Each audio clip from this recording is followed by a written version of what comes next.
रात का समय था। चारों ओर गहरा अंधेरा और सन्नाटा पसरा हुआ था। अचानक किसी औरत की चीख सुनाई दी। कोई है जो मेरी मदद कर सके? मैं बहुत पीड़ा में हूँ।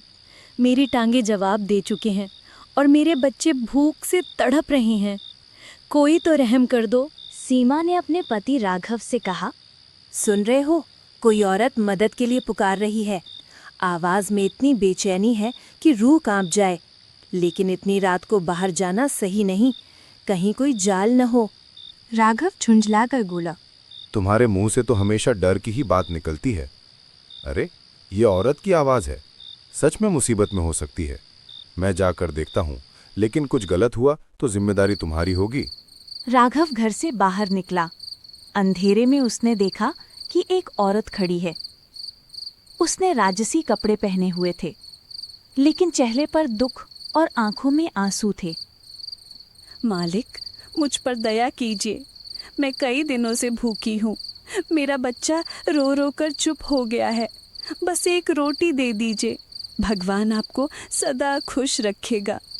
राघव ने संदेह से कहा, तू तो किसी गरीब जैसी लगती ही नहीं है।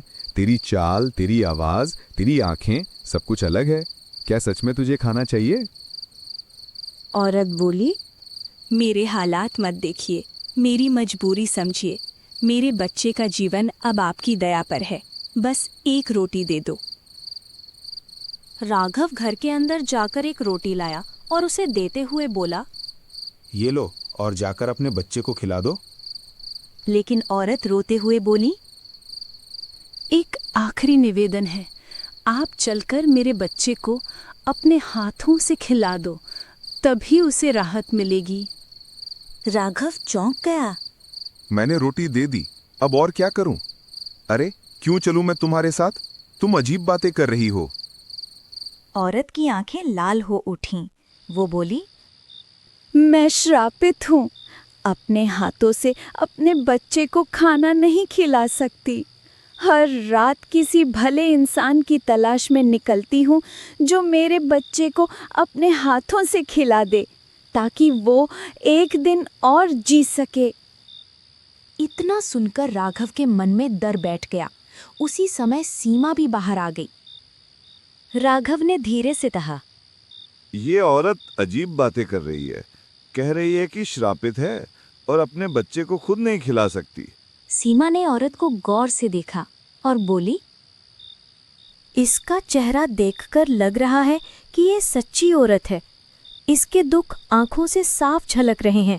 आप इसके साथ चले जाइए, हमें मदद करनी चाहिए, वरना इसका बच्चा भूखा रह जाएगा। राघव बेमन से बोला, चलो ठीक है, देखता हूँ क्या माजरा है। भाग्यवान, तुम दरवाजा बंद कर ले। और वो औरत के साथ जंगल की ओर चल पड़ा। रास्ता सुनसान और डरावना था। राघव के मन में सवाल उठ रहा था। तू कह रही थी तेरा बच्चा है, लेकिन ये रास्ता तो जंगल की तरफ है।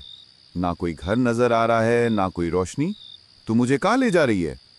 औरत ने बस इतना कहा, थोड़ा और आगे चलिए, बस एक पेड़ के पास रुकना है। दोनों एक घने पेड़ के पास पहुंचे। औरत ने ठंडी आवाज में कहा, यही मेरा बच्चा है। मेरी विनती है कि बस उसे रोटी का एक टुकड़ा खिला देना। राघव इधर उधर देखने लगा।